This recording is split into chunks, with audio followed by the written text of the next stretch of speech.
Oséias 4:6. É Deus falando. Meu povo está sendo destruído porque lhe falta o conhecimento, ou porque lhe faltou o conhecimento. Mas conhecimento de quê ou de quem? Conhecimento do próprio Deus. A igreja atual, a igreja moderna e contemporânea, não conhece o Deus que ela diz servir e adorar. Há um profundo desconhecimento do único e verdadeiro Deus das Sagradas Escrituras. O Deus que adoramos e servimos não é o Deus da Bíblia Sagrada, mas é um Deus criado pelas nossas imaginações corruptas e carnais.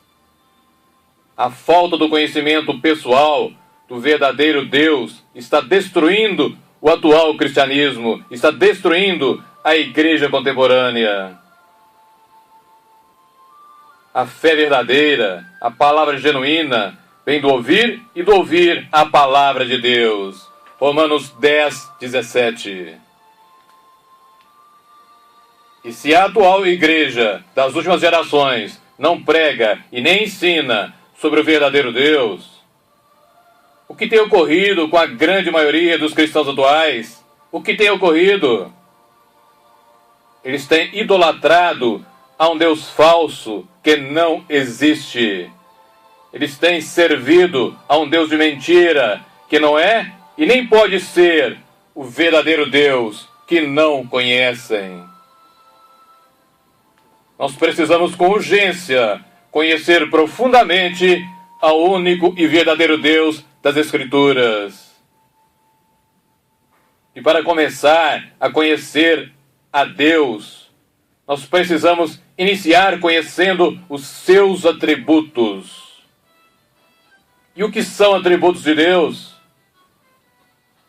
Atributos são as características de Deus, são o caráter de Deus, são a personalidade de Deus, ou quem Deus é, do que Deus gosta, do que Deus fez, do que Deus faz, do que Deus fará. Os atributos são o caráter de Deus. E hoje eu quero colocar para todos sobre a santidade de Deus. Pois santidade é o atributo que mais diz e traduz quem é Deus.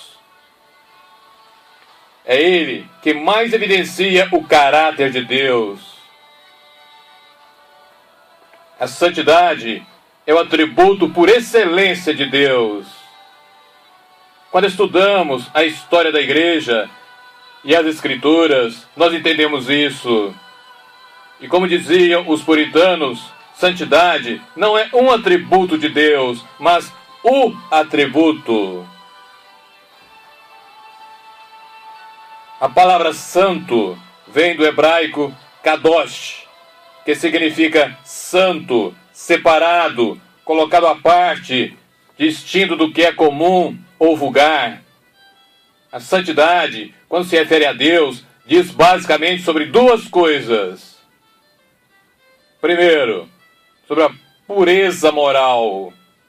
Deus, Ele é sem mácula, sem defeito, sem ruga, sem manchas. A santidade de Deus não diz sobre ser bom somente, mas perfeito, perfeito moralmente. Deus é também separado de todas as coisas e criaturas que não são moralmente perfeitas. É o mesmo que dizer que Ele não pode tolerar pecados. Ele não tolera nenhum pecado. Quantas vezes Adão e Eva pecaram até serem retirados da presença de Deus no Éden? Uma só vez. Deus não tem nenhuma tolerância a algo ou alguém que contradiz ou se opõe à sua natureza, pois Ele é santo. Abacuque 1:13 diz: És tão puro de olhos que não podes contemplar o mal. Repetindo, Abacuque 1,13: és tão puro de olhos que não podes contemplar o mal.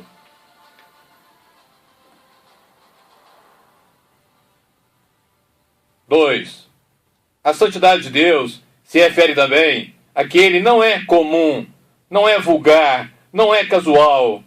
Ele é distinto, não é como nós. Salmo 111, 9 diz: santo e tremendo é o seu nome. Salmo 50, versículo 21 diz: é Deus falando: pensavas que eu era como tu. Abram todos agora a palavra de Deus no livro do profeta Isaías. Pois em Isaías, capítulo 6, do versículo 1 ao 7, com a visão do profeta Isaías, nós aprendemos muito sobre Deus e a sua santidade. Isaías 6, do versículo 1 ao 7.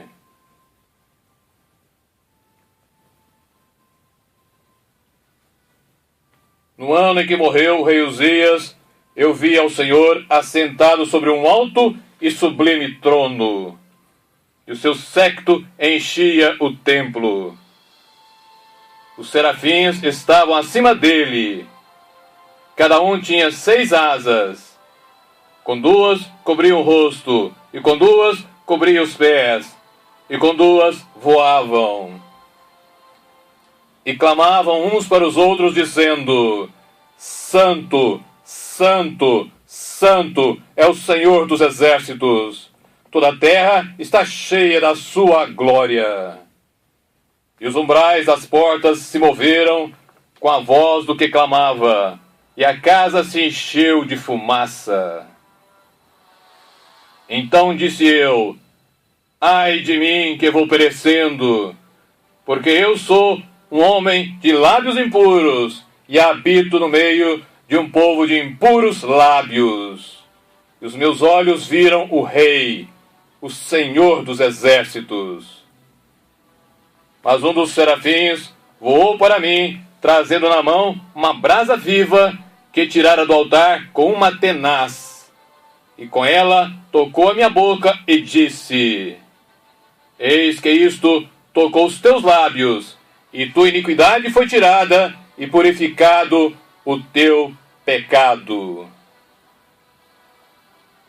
Veja bem, aqui nós vemos que Isaías vê o trono, vê o Senhor e os serafins que voavam. E os serafins tinham 6 asas. Com 2 cobria o rosto, com 2 cobria os pés, e com 2 voavam. E serafim, em hebraico, quer dizer aquele que arde, aquele que queima. Eles são as criaturas mais majestosas, mais santas e mais puras que Deus criou. E por que eu afirmo isso? Pois são as criaturas que estão mais perto da glória de Deus. São os únicos que estão muito próximos ao trono de Deus. Eles refletem a glória de Deus e são sem pecado. E por que eles cobriam o rosto e também os pés? Porque não podiam nem ver, nem tocar, nem a santidade e nem o trono do Senhor. Pois, caso contrário, eles seriam pulverizados. Eles cobrem o rosto e os pés, portanto, por vergonha, por terror e medo. No versículo 1 e no versículo 3, nós encontramos a palavra Senhor escrita de forma diferente. No versículo 1, nós vemos a primeira letra S de Senhor, maiúscula. E no versículo 3, toda a palavra Senhor está escrita em maiúsculo. E por que essa diferença? Para ensinar que são nomes diferentes do mesmo Deus. No versículo 1, Senhor, somente com S maiúsculo. E no versículo 3, Senhor, com todas as letras maiúsculas. Senhor do versículo 1, somente com S maiúsculo, significa Adonai, que quer dizer o Deus Criador, o Deus Supremo. No versículo 3, com todas as letras maiúsculas, significa Yahvé, eu sou. É o nome próprio do Senhor, é o nome pelo qual ele se revelou a Moisés em Êxodo 3:14. Portanto, toda a letra, todo o nome do Senhor em maiúsculo significa eu sou, é o nome próprio do Senhor. Agora, se você pedir a um judeu ortodoxo para falar o nome de Deus, ou seja, Yahvé, ele não falará. No máximo ele dirá Adonai, mas nunca Yahvé. Porque ele tem medo de ofender a santidade de Deus, que é tão santa, com a sua boca, com a sua voz tão impura e pecadora. E eu repito, no máximo que ele falará será Adonai, mas nunca Yahvé, que é o nome próprio de Deus.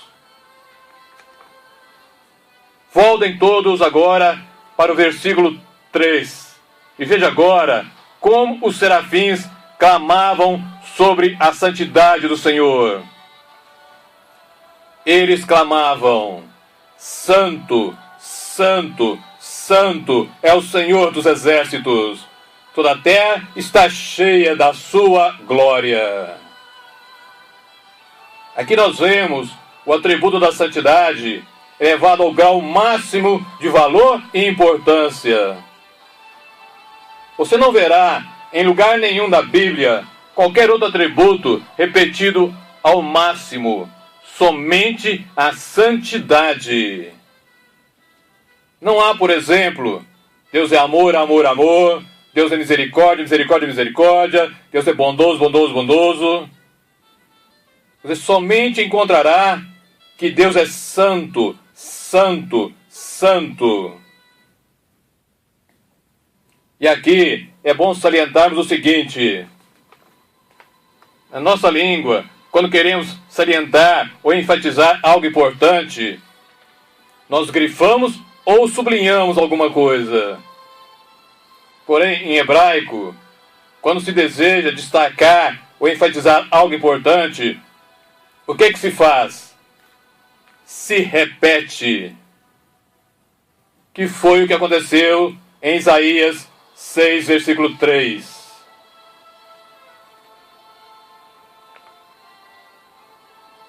No versículo 5, o profeta Isaías, diante da santidade absoluta de Deus e a sua impureza, ele pronuncia contra si mesmo o ai de juízo, ou seja, maldição contra si mesmo.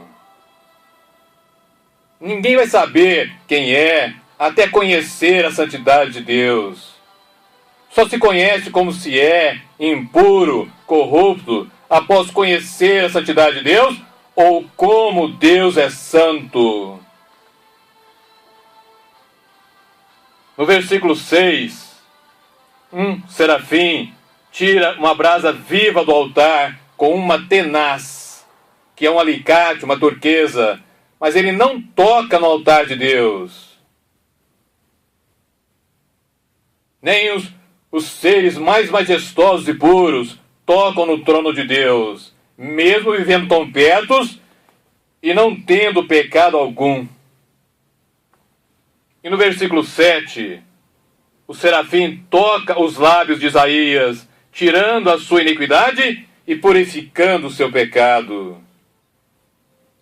E só depois de ter a sua iniquidade tirada e o seu pecado purificado, é que o Senhor se dirige a Isaías, como nós vemos no versículo de número 8.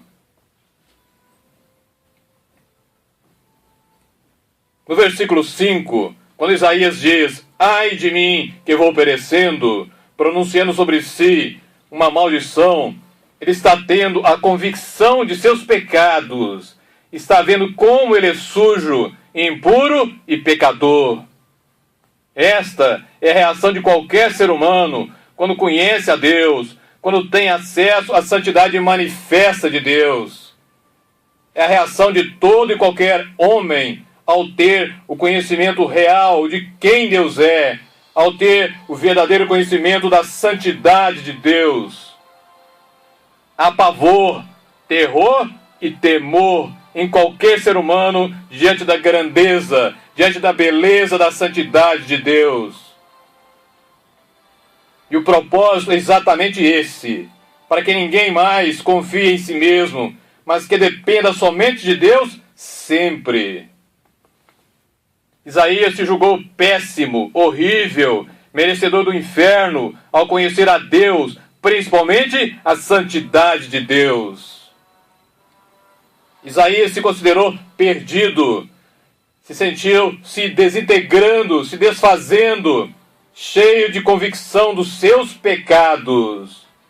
E é esta a posição de qualquer um de nós ao termos o conhecimento de Deus, ao termos o conhecimento da sua santidade.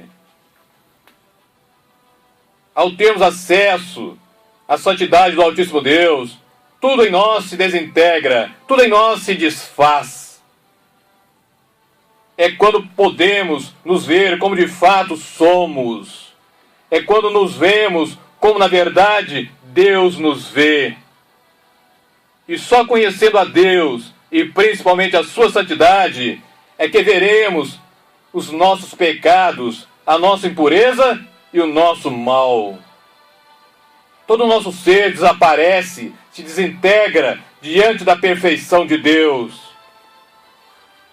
Quem conhece a Deus, e principalmente a sua santidade, sabe que não é nada, sabe que não vale nada, que só é alguma coisa por causa da graça e da misericórdia do Altíssimo Deus, que só nele é alguém, por causa de quem ele é, do que ele fez e do que ele faz.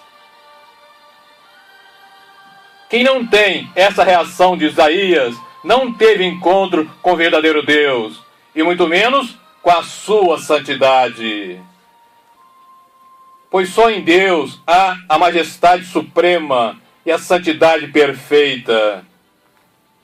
Nunca nos esquecendo de que a ira de Deus é a sua resposta ao pecador por causa de sua justiça e principalmente da sua santidade. E por que devemos ser santos? Por quê? Porque Ele, Deus, é santo. A primeira carta de Pedro, capítulo 1, versículos 15 e 16 diz: como é santo aquele que vos chamou, sede vós também santos em toda a vossa maneira de viver. Porque escrito está: sede santos, porque eu sou santo. Repito o último versículo. Porque escrito está: sede santos, porque eu sou santo.